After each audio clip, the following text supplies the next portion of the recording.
Good morning students. आज हम फिर से लेके आए हैं क्लास 12th का सॉल्यूशन चैप्टर। सॉल्यूशन में अब तक हम लोग जो पढ़ रहे थे वो हम पढ़ रहे थे आइडल और non ideal solution. Ideal solution जैसे आप लोगों को मैंने बताया था कि ideal solution are those which obey the Raoult's law and non ideal are those which do not obey the Raoult's law. Non ideal में आपको दो टाइप बताए थे, एक बताया था आप लोगों को पॉजिटिव डेविएशन और एक आप लोगों को बताया था नेगेटिव डेविएशन। तो पॉजिटिव डेविएशन हम लोग पढ़ चुके थे। क्या था पॉजिटिव डेविएशन में? मींस वेपर प्रेशर वो थोड़ा सा ज्यादा आ जाता है ना, कि हम लोगों ने कुछ ग्राफ इस तरीके से बनाया था कि आना तो ऐसे चाहिए था डायरेक्टली प्रोपोर्शनल, पर क्या होता है कि वेपर प्रेशर मोल फ्रैक्शन पे थोड़ा सा क्या आ जाता है, ज्यादा आ जाता है। दोनों कंडीशन में थोड़ा सा क्या आ जाता है, ज्यादा आ जाता है। तो उसे हमने क्या पढ़ा था, ग्रेटर हो गया, इसलिए हमने उसे पढ़ा था पॉजिटिव डेविएशन। किसमें पढ़ा था हमने? Positive deviation. तो आज हम पढ़ते हैं किसके बारे में? नेगेटिव डेविएशन के बारे में। तो नेगेटिव डेविएशन क्या होगा? नेगेटिव डेविएशन भाई है, नेगेटिव डेविएशन किसका टाइप है? एक नॉन आइडल सॉल्यूशन का। किसका टाइप है? एक नॉन आइडल सॉल्यूशन का। इसमें क्या होगा, नॉन आइडल सॉल्यूशन में वॉल्यूम है वो क्या हो जाएगी, थोड़ी सी कम आ जाएगी। वॉल्यूम है वो थोड़ी सी क्या आ जाएगी, सोल्यूट और सॉल्वेंट की कंसंट्रेशन से थोड़ी सी कैसे आ जाएगी, कम आ जाएगी। नेगेटिव मीन्स क्या हो जाएगी, कम। और डेल वी का वही मतलब है, क्या है भाई, हमने कल क्या लिखा था, change in volume. Negative deviation क्या हो जाएगा, चेंज इन वॉल्यूम। ऐसे कैसे होगा, देखो जैसे ये है, हमने लिया हुआ है सोल्यूट ए और ये हमने लिया हुआ है सॉल्वेंट बी, है ना। इन दोनों को हमने मिलाया तो हमारे पास आ गया सॉल्यूशन ए और बी को। क्या था कि ये हमारे पास था 5 ml और ये भी हमारे पास था 5 ml, बट इन दोनों का जब हमने सॉल्यूशन बनाया तो हमारा जो सॉल्यूशन आया वो मान लो आ गया 8 ml। तो देखो आना कितना चाहिए था भाई, अगर मैं अकॉर्डिंग टू रोल्ड लॉ की बात करूं तो 5 और 5 ml दोनों को मिलाए तो कितना आना चाहिए था, 10 ml। मीन्स उसमें वॉल्यूम में कोई चेंज नहीं आना था। बट यहाँ पर क्या हो रहा है कि जब हम सोल्यूट और सॉल्वेंट दोनों को मिक्स कर रहे हैं तो हमारे पास जो सॉल्यूशन आया है वो इस सोल्यूट और सॉल्वेंट की कंसंट्रेशन से कम आया। मीन्स उसकी वॉल्यूम है वो कम हो गई। उसकी वॉल्यूम क्या हो गई, कम हो गई, कि 10 की बजाय वो वॉल्यूम कितनी हो गई, 8 ml हो गई, कम हो गई। इसलिए हमने इसको क्या लिखा, नेगेटिव डेविएशन में। क्यों कम हो गई, देखिए यहाँ पर कल वाली बात है, यहाँ पर ए और ए के पार्टिकल्स है और इसमें किसके पार्टिकल्स है, बी और बी के। और जब इसको हम मिला देते हैं तो हमारे पास मिक्स पार्टिकल आ जाते हैं भाई, A B A B A B A B के, है ना। तो यहाँ पर क्या है, जो ए और ए के बीच में जो फोर्स ऑफ अट्रैक्शन था, जो बी और बी के बीच में जो फोर्स ऑफ अट्रैक्शन था वो क्या हो गया, कम था। किसकी बजाय, ए और बी के बजाय। किसकी बजाय, ए और बी की बजाय। ठीक है, क्या होगा, जो ए और बी के जो हैं वो उनकी आपस में कैसी है, बॉन्डिंग है वो बहुत ज्यादा स्ट्रॉन्ग हो गई। बॉन्डिंग क्या हो गई, बहुत ज्यादा स्ट्रॉन्ग हो गई। चलिए एक सिंपल वे में पढ़ते हैं। मान लो ए और बी दो अलग अलग टाइप के इंसान है भाई। एक ए है अपने ग्रुप में रहता है, एक बी है वो अपने ग्रुप में रहते हैं। ए वालों का ग्रुप है वो सेम है, हर चीज उनकी सोचते सेम है, हर काम सेम करते हैं। और बी के जो हैं, जो बी वाले हैं, बी वाले ग्रुप के, वो भी एक जैसा सोचते, अलग अलग है। फिर क्या हुआ कि वो ए और बी एक दिन ऐसा हुआ कि वो एक दूसरे के पास पास आए, मीन्स एक दूसरे के करीब आए, एक दूसरे को जानने लगे, पहचानने लगे। तो उन्होंने देखा कि उनकी जो अलग अलग जो बॉन्डिंग थी ना, उससे स्ट्रॉन्ग वो बॉन्डिंग है आपस में। जब वो ए और बी मिले, दोनों ग्रुप मिले, तो दोनों ग्रुप ज्यादा एक दूसरे के करीब आए। मीन्स उनके बीच की जो बॉन्डिंग थी वो ज्यादा स्ट्रॉन्ग हो गई। अब जितने ज्यादा स्ट्रॉन्ग बॉन्डिंग होगी, हम इंसान को उतना ही पास महसूस करते हैं, है ना, उतने ही वो इंसान पास पास रहते हैं। तो क्या था कि ए और बी के बीच में, ए और बी जब दोनों ग्रुप मिले तो उनकी बॉन्डिंग कैसी हो गई, स्ट्रॉन्ग हो गई, वो और पास पास आ गई, पास पास आई। मींस ए और बी पार्टिकल जब पास पास आ रहे हैं तो उनके बीच की जो बॉन्डिंग है वो कैसी हो गई भाई, उनके बीच की जो ये बॉन्डिंग है वो और स्ट्रॉन्ग हो गई, और स्ट्रॉन्ग हो गई मींस इनका अट्रैक्शन और ज्यादा स्ट्रॉन्ग है। जैसे इनका अट्रैक्शन ज्यादा स्ट्रॉन्ग हुआ तो अब बताइए, अगर अट्रैक्शन ज्यादा स्ट्रॉन्ग हुआ तो एक दूसरे के पास पास आएंगे, पास पास आएंगे तो वॉल्यूम क्या हो जाएगी, कम हो जाएगी। तो यहां पर वॉल्यूम कम क्यों हुई, because A B component have strong bond than the A particle and B particle. यानी इनकी जो आपस में बॉन्डिंग थी उनसे ज्यादा, इनकी जो अपने आप से बॉन्डिंग थी उससे ज्यादा बॉन्ड है आपस में, उससे ज्यादा स्ट्रॉन्ग बॉन्डिंग इन्होंने तब बनाई जब इनको हमने क्या कर दिया, मिक्स कर दिया। क्या कर दिया, मिक्स कर दिया। तो मिक्स करेंगे तो वॉल्यूम क्या हो जाएगी भाई, डिक्रीज ही तो होगी। तो फर्स्ट पॉइंट हो गया del is negative means change in volume is negative means कि वॉल्यूम जो है वो क्या हो रही है, डिक्रीज हो रही है। वॉल्यूम क्या हो रही है, डिक्रीज हो रही है। दूसरा del H is negative. Del H का नेगेटिव का मतलब है जो ये प्रोसेस है, जब हम क्या करते हैं, सोल्यूट और सोलवेंट को आपस में मिक्स करते हैं। जब हम क्या करेंगे, सोल्यूट और सोलवेंट को आपस में मिक्स करेंगे तो जब ये सॉल्यूशन जो मिलता है तो इससे हीट बाहर निकलती, इससे हीट क्या होती है, बाहर निकलती है। हीट बाहर निकलती है मतलब ये प्रोसेस है। ये प्रोसेस कौन सी प्रोसेस है, एक्सोथर्मिक प्रोसेस। कौन सी प्रोसेस है, एक्सोथर्मिक प्रोसेस। कौन सी हो गई, क्या 3 पॉइंट हो गए मेन, कि del V is negative means decrease हो रही है volume. Second del H is negative, del H भी कैसे है, नेगेटिव मींस जो प्रोसेस है वो कैसी है, लिखोगे कैसे, देखिए फर्स्ट पॉइंट लिखोगे del V is negative, that means volume is decrease. Second point क्या लिखोगे, del H is negative means the process is या द सॉल्यूशन इज एक्सोथर्मिक, है ना, the process of solution is exothermic. Third point क्या लिखोगे, the AB component have strong force of attraction than AA and BB component। ठीक है, फिर उसके बाद क्या लिखोगे, जैसे बना के आप लोग बता सकते हो। उसके बाद क्या लिखोगे, इसके एग्जाम्पल।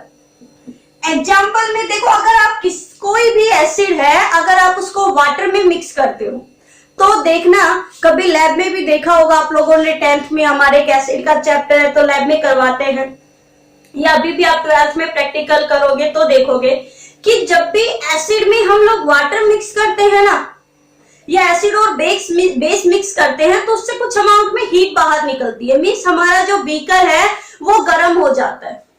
हमारा जो बीकर है वो क्या हो जाता है, गर्म हो जाता है। बीकर गर्म क्यों होता है, क्योंकि जब ये प्रोसेस होती है तो इससे हीट क्या होती है, बाहर निकलती है। और हीट बाहर कौन सी प्रोसेस में निकलती है भाई, एक्सोथर्मिक में। तो हम कोई भी लिख सकते हैं, acid HNO3 plus HCl, sorry water की बात करें, HNO3 plus water, HCl plus water, है ना, या एसिटिक एसिड प्लस ये एसिड है, और पिरिडीन प्लस बेस, पिरिडीन ये बेस है।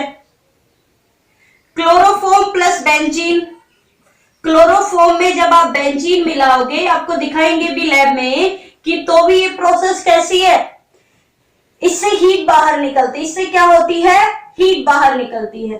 तो जब भी H2SO4 प्लस वाटर, इसको डाइल्यूट बनाने के लिए एसिड को, तो जब भी एसिड में वाटर मिलाओगे तो याद रखो वो प्रोसेस होगी, वो एक्सोथर्मिक प्रोसेस होती है, उससे हीट बाहर निकलती है। तो आप लोगों को ये याद हो गया।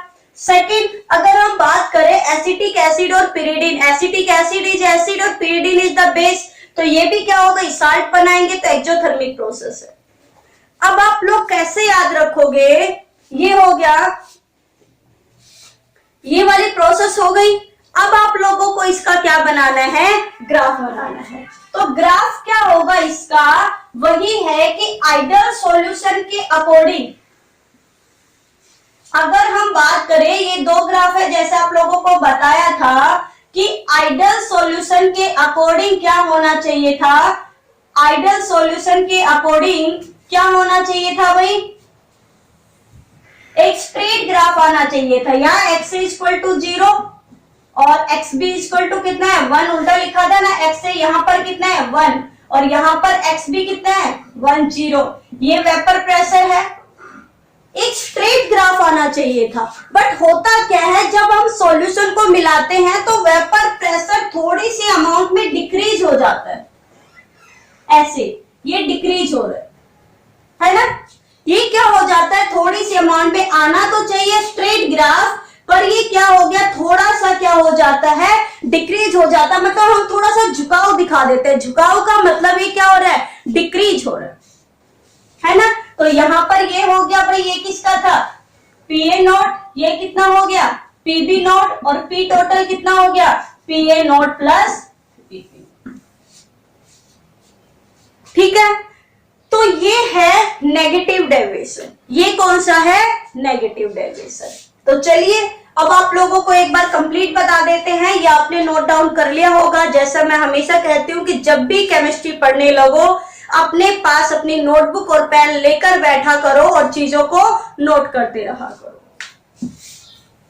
तो चलिए अब आगे करते हैं। देखो ये सारी चीजें आप लोगों को इंपॉर्टेंट है। जब आप 12th के बाद जब एग्जाम दोगे तो आपसे ये पूछा जाता है कि आइडियल सॉल्यूशन में डेल वी कैसा आता है, डेल एच की वैल्यू कैसी आती है। आप लोग सोचते हैं साइन बहुत इंपॉर्टेंट है कि क्या कब नेगेटिव आता है, डेल एच की वैल्यू कब नेगेटिव आती है, कब पॉजिटिव आती है। क्वेश्चन बहुत आते हैं आपके कॉम्पिटिटिव एग्जाम्स में। तो आपको ये चीजें ये नहीं रट्टे नहीं लगाना कि क्यों आया, आपको समझना है कि ये साइन आ रहा है तो ऐसा क्यों आ रहा है। तो रोल्ड आज हमने इस क्लास में, इससे पहले हम क्या पढ़ रहे हैं, मेन हमारा टॉपिक था क्या चल रहा है भाई, रोल्ड्स लॉ है ना। रोल्ड्स लॉ में क्या कहा है, जो प्रेशर है वो डायरेक्टली प्रोपोर्शनल किसके होता है, मोल फ्रैक्शन के, यानी P B P nought X, यही पढ़ा है। फिर हमने क्या पढ़े हैं, दो सॉल्यूशन पढ़े हैं, आइडियल सॉल्यूशन और दूसरा हमने क्या पढ़ा है, non ideal solution. Ideal solution में हमने क्या पढ़ा है, विच ओबे रोल्ड लॉ, कि भाई फर्स्ट क्या है, जो क्या करे विच ओबे रोल्ड लॉ, जो रोल्ड लॉ को क्या करे ओबे करे। नॉन आइडियल में क्या हो जाएगा, डू नॉट ओबे, है ना। सेकेंड इसमें हमने क्या पढ़ा है कि आइडियल सॉल्यूशन में change in volume is equal to the 0, कि जो वॉल्यूम चेंज है वो हो ही नहीं रही है ना, टोटल आएगी। कि अगर हमने 5 ml सोल्यूट मिलाया और 5 ml हमने उसमें सॉल्वेंट मिलाया तो हमारे पास जो टोटल सॉल्यूशन आएगा वो 10 ml आएगा। कितना आएगा 10 ml आएगा। तो हमारे पास डेल वी इक्वल टू कितना हो गया 0, मतलब चेंज ही नहीं हुई। चेंज इन एंथैल्पी जो ऑल्सो इक्वल टू द 0, यही पढ़ा हमने। फिर हमने क्या कहा कि जो बॉन्ड ऑफ अट्रैक्शन होगा ए बी में, जो बॉन्ड ऑफ अट्रैक्शन होगा वो उतना ही होगा जितना ए में हो रहा है और बी में हो रहा है।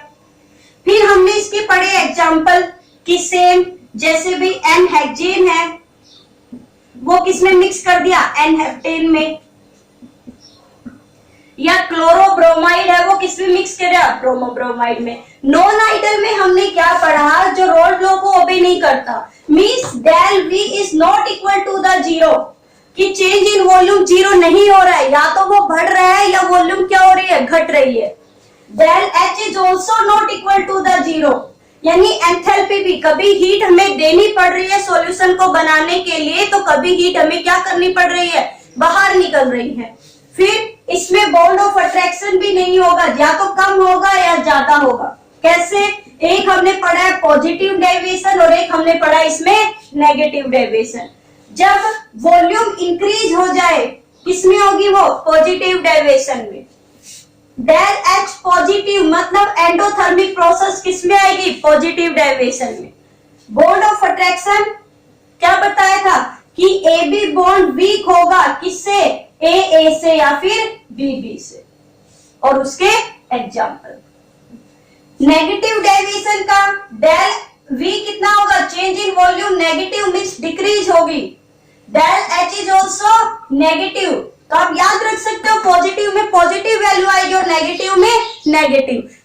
पॉजिटिव मीन्स इंक्रीज और नेगेटिव मीन्स डिक्रीज। फिर यहां पर क्या लिखोगे कि bond of attraction AB is greater than the AA और BB कंपोनेंट और उसके एग्जाम्पल। ठीक है, एग्जाम्पल इसमें याद कैसे रखोगे माइंड में कि जब सेम चीजें मिलाएंगे हम तो जो सॉल्यूशन बनेगा वो आइडल सॉल्यूशन बनेगा। और अगर किसी प्रोसेस में हीट इवॉल्व हो रही है, लगा हमें एक्सोथर्मिक प्रोसेस याद होती है कि किसी भी एसिड में हम वाटर मिक्स करेंगे, एसिड प्लस बेस मिक्स करेंगे, और एक आप याद रख ले क्लोरोफॉर्म प्लस बेंजीन। ये जो प्रोसेस है ये कौन सी प्रोसेस है, नेगेटिव डेविएशन में। बाकी क्लोरोफॉर्म की रिएक्शन सारी पॉजिटिव डेविएशन में आती है बट एक नेगेटिव में आती है, कौन सी, क्लोरोफॉर्म प्लस बेंजीन। तो इस तरीके से आपको ये क्या रखना है, सॉल्यूशन रखना है, एक इनके ग्राफ। ठीक है, तो ये था हमारा रोल्ट लॉ और सॉल्यूशन। अब देखिए यहां पर आज एक छोटा सा टॉपिक और करवा देते हूं। जो ये टॉपिक है आपका, ये आपसे कभी कभी पूछ लिया जाता है, मीन्स ये डेफिनेशन इंपॉर्टेंट है, सिर्फ एक लाइन की डेफिनेशन है, आपको सिर्फ ये डेफिनेशन पूछ लिया जाता है कि होता क्या है। और वो टॉपिक है वो है एजियोट्रोपिक मिक्सचर। एजियोट्रोपिक मिक्सचर क्या होते हैं ये, इसकी आपको सिर्फ डेफिनेशन पूछ ली जाती है कि क्या होते हैं, या कुछ एक दो क्वेश्चन थोड़ा सा घुमा के कॉम्पिटिटिव एग्जाम में भी इससे क्वेश्चन पूछ लिए जाते हैं, आपके पेपर में भी इसकी डेफिनेशन पूछ ली जाती है। देखो अब कोई ये चीज नहीं है कि ये चीज इंपॉर्टेंट है कि ये डेरिवेशन हमेशा ये तो आता ही आता है। आपका हर चैप्टर से एक एक पॉइंट इंपॉर्टेंट है, एक एक चीज इंपॉर्टेंट है, तो आपको वो माइंड में रखनी पड़ेंगी सारी चीज।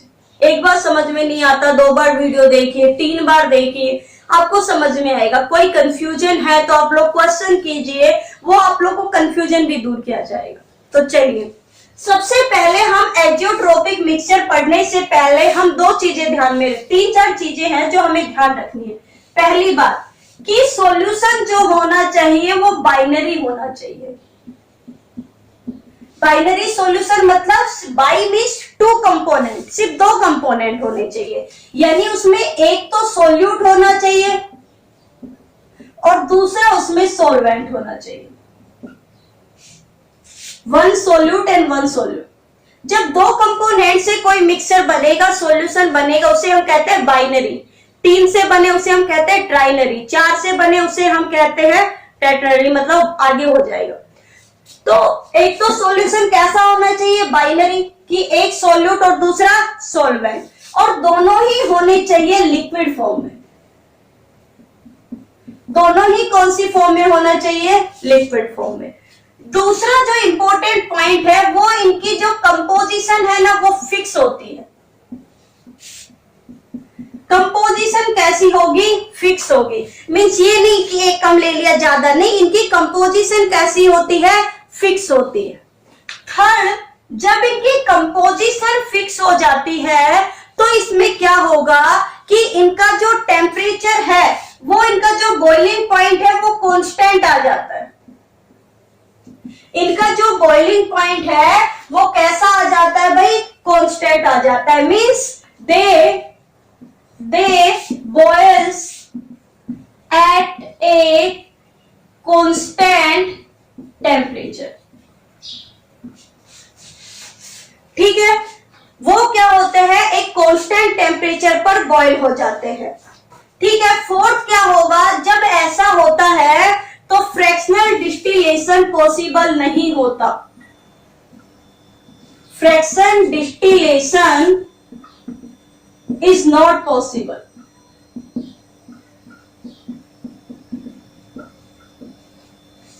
है ना, देखो याद करो, आपने फ्रैक्शनल डिस्टिलेशन की एक टर्म पढ़ी थी, क्या थी आप लोगों की वो टर्म ये थी कि फ्रैक्शनल डिस्टिलेशन में हम उन लिक्विड को क्या करते हैं, अलग करते हैं, सेपरेट करते हैं जिनका बॉइलिंग पॉइंट डिफरेंट होता है। उनके बॉइलिंग पॉइंट में 25 डिग्री सेल्सियस से भी क्या आता है, कम टेम्परेचर आता है। 25 डिग्री सेल्सियस से भी क्या आता है, कम मतलब टेम्परेचर डिफरेंस होता है। जैसे अगर मैं चलो एक एग्जांपल बताती हूँ। ये मैंने एक बीकर लिया हुआ है, इसमें मैंने दो चीजें मिक्स की हुई है। एक तो इसके अंदर मिक्स है इथेनॉल C2H5OH और एक इसके अंदर मिक्स है वाटर, है ना भाई। इथेनॉल को वाटर में मिक्स किया है और मैंने क्या लिया, ये लो ये ट्यूब लगाई और यहां पर एक और बीकर रख दिया कि यहां से अगर वेपर बने, और इस पूरे को मैंने बंद कर दिया। अब क्या होगा, इसको मैंने हीट करना शुरू किया। अब जो मेरे पास इथेनॉल है उसका जो बॉइलिंग पॉइंट होता है वो होता है 353 केल्विन, और जब वाटर का आप लोग सब जानते हो 100 डिग्री सेल्सियस मतलब 373 केल्विन टेम्परेचर। अब जैसे ही मैंने इसको हीट करना शुरू किया तो पहले बताओ कौन सा बॉइलिंग पॉइंट आएगा, कौन सा टेम्परेचर, भाई जो कम है वही आएगा। अब जैसे ही टेम्परेचर 353 पहुंचा, इथेनॉल हीट होना शुरू हो जाएगा और वो वेपर्स में बदलेगा। वेपर्स में इस ट्यूब के थ्रू वो क्या आ जाएगा, यहां आ जाएगा, है ना। तो इथेनॉल इसमें आ जाएगा, वाटर इसमें रह जाएगा, हो गई अलग अलग। तो इस प्रोसेस को हम कहते हैं फ्रैक्शनल डिस्टिलेशन। क्या बोलते हैं, फ्रैक्शनल डिस्टिलेशन। बट क्या हो जाए कि अगर इसकी अमाउंट हम फिक्स डाल दें दोनों की, तो क्या होगा कि इनका फ्रैक्शनल डिस्टिलेशन पॉसिबल नहीं होगा। क्यों नहीं होगा, क्योंकि इनका जो बॉइलिंग पॉइंट है वो अलग अलग ना आके सेम आ जाएगा। इनका जो बॉइलिंग पॉइंट है वो अलग अलग ना होके क्या आ जाएगा, सेम आ जाएगा। तो सेम आ जाएगा तो दोनों एक साथ बॉईल होंगे, और दोनों एक साथ बॉईल होंगे तो इनको हम सेपरेट नहीं कर पाएंगे, है ना। क्या होगा, जब इन दोनों को हम एक फिक्स अमाउंट में मिक्स करेंगे तो उनका जो बॉइलिंग पॉइंट है वो सेम आ जाएगा, कांस्टेंट हो जाएगा और सेम हो जाएगा। तो हम उनको अलग कैसे करेंगे, भाई पहले तो हीट कर रहे थे, जिसका कम है वो वेपर्स में बदल रहा था, बट अब दोनों का ही जो बॉइलिंग पॉइंट है वो सेम आ गया। अब सेम आया तो बताओ यार अलग कैसे करेंगे। तो क्या लिखेंगे, एजियोट्रोपिक मिक्सचर की definition, it is a binary liquid solution. It is a binary liquid solution which have the fixed position, which have the fixed composition.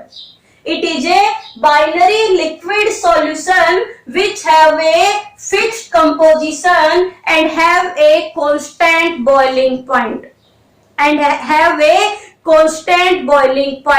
कि अब उनका जो बॉइलिंग पॉइंट है वो कैसा हो गया, कांस्टेंट आ गया। यही इनकी डेफिनेशन है कि जब सॉल्यूट और सॉल्वेंट को एक ऐसी फिक्स अमाउंट में मिक्स किया जाए कि उनका जो बॉइलिंग पॉइंट है वो सेम आ जाए, तो जो मिक्सचर बनेगा उस मिक्सचर को हम क्या कहेंगे, एजियोट्रोपिक मिक्सचर। उस मिक्सचर को हम क्या कहेंगे, एजियोट्रोपिक मिक्सचर। ठीक है, आ गया होगा इतना आपको समझ में। क्यों होता है ऐसा कि मान लो भाई हमारे पास सॉल्यूट को मान लेते हैं ए से, है ना, ये सॉल्यूट के मोल फ्रैक्शन है।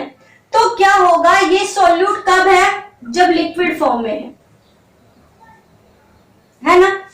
तो और ये है वाई, ये भी लिक्विड किसके हैं, बट ये जो मोल फ्रैक्शन है ये कब है, जब ये वेपर्स फॉर्म में।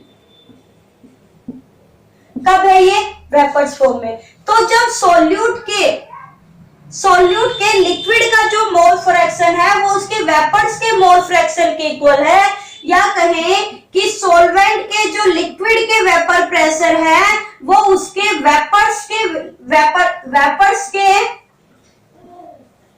वो उसके क्या होंगे, वेपर्स के मोल फ्रैक्शन के बराबर हो जाए, तो जो मिक्सचर है वो मिक्सचर बनेगा एजियोट्रोपिक। कौन सा मिक्सचर बनेगा, एजियोट्रोपिक। आप लोगों को ध्यान रखनी है इसकी डेफिनेशन। क्या ध्यान रखोगे, azeotropic mixture are binary liquid solution which have a fixed composition and have a constant boiling point। जैसे आपको पूछ लिया जाए कि इथेनॉल और, जैसे क्वेश्चन है, इथेनॉल और वाटर को रेक्टिफाइड स्प्रिट में हम यूज करके रेक्टिफाइड स्प्रिट में एक बनाया जाता है, इथेनॉल और वाटर को मिला के सॉल्यूशन बनता है जिसको हम कहते हैं रेक्टिफाइड स्प्रिट। तो उसमें कहा है कि जब इथेनॉल और वाटर का रेक्टिफाइड स्प्रिट बनाते हैं तो उसको हम फ्रैक्शनल डिस्टिलेशन से सेपरेट क्यों नहीं कर सकते, ये क्वेश्चन पूछा जा रहा है ना, कि जब रेक्टिफाइड स्प्रिट में क्या है, इथेनॉल और वाटर को हम लोग सेपरेट क्यों नहीं कर सकते, क्यों नहीं कर सकते, क्योंकि वो दोनों मिलकर अब उन्होंने कौन सा मिक्सचर बना लिया है, एजियोट्रोपिक मिक्सचर, और अब उनका जो बॉइलिंग पॉइंट है वो कैसा है, सेम है ना, बॉइलिंग पॉइंट कैसा है, सेम है। तो सेम होगा तो उनको हम सेपरेट नहीं कर पा रहे क्योंकि दोनों का बॉइलिंग पॉइंट कैसा हो गया, एक जैसा हो गया। तो कल चलो आज की क्लास तो इतनी ही थी, अब मिलेंगे नेक्स्ट टॉपिक के साथ कल। बट एक सवाल की कल मैंने आप लोगों से क्या पूछा था, एक क्वेश्चन पूछा था, न्यूमेरिकल का मैंने आंसर पूछा था, तो उसमें मुश्किल से 6 या 7 बच्चों ने आंसर दिए, और वैसे जिन्होंने भी आंसर दिए वो एकदम करेक्ट दिए। वेरी गुड बेटा उन सभी के लिए कि आपने बिल्कुल सही आंसर दिया और आप लोग अच्छे से स्टडी कर रहे, इसका मतलब है। और बाकी जिन्होंने आंसर नहीं दिया उनके लिए क्या समझूं कि वो स्टडी नहीं कर रहे हैं, सिर्फ वीडियो को देख रहे हैं बस, या उसको भी कंप्लीट नहीं देख रहे। तो अपनी स्टडी को लेकर कांस्टेंट रहिए, लगातार स्टडी करते रहिए। ये चैप्टर अब आपकी क्लास में रिवाइज नहीं होंगे, क्योंकि अगर यही रिवाइज करते रहे तो हम अपना सिलेबस कब कंप्लीट करेंगे। आप लोगों को भी पता है कि जितना ज्यादा आप रिवीजन करोगे उतना ही आप लोगों को बार बार जब उस चीज को पढ़ोगे आपके माइंड में उतने ही अच्छे से बैठे। तो आज के लिए इतना ही काफी है, पढ़ते रहिए।